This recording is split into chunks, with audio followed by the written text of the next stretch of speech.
අයිබෝවන් සුබ දවසක් වේවා සියලු දෙනාටම ආස්වාසුම නිවුස් YouTube නාලිකාවට ඔබ සියලු දෙනාම සාදරයෙන් පිළිගන්නවා.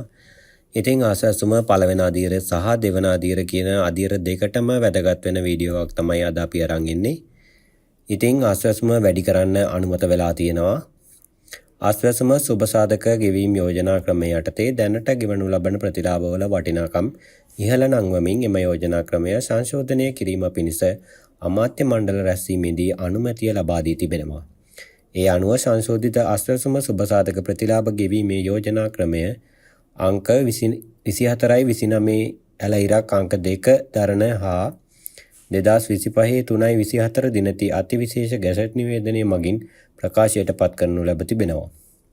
එකී සංශෝධිත ආස්වාසුම සුබ සාධක ප්‍රතිලාභ ගෙවීමේ යෝජනා ක්‍රමය පාර්ලිමේන්තුවේ අනුමැතිය සඳහා ඉදිරිපත් කිරීම පිණිස මුදල් ක්‍රම සම්පාදන සහ ආර්ථික සංවර්ධන අමාත්‍ය වශයෙන් ගරු ජනාධිපතිතුමා ඉදිරිපත් කළ යෝජනාව අමාත්‍ය මණ්ඩලය විසින් අනුමත කර තිබෙනවා. ඉතින් මෙන්න මේ වගේ අලුත්ම තොරතුරු එසනින් දැනගන්න ආස්වාසුම නිවුස් YouTube නාලිකාව සබ්ස්ක්‍රයිබ් කරන්න.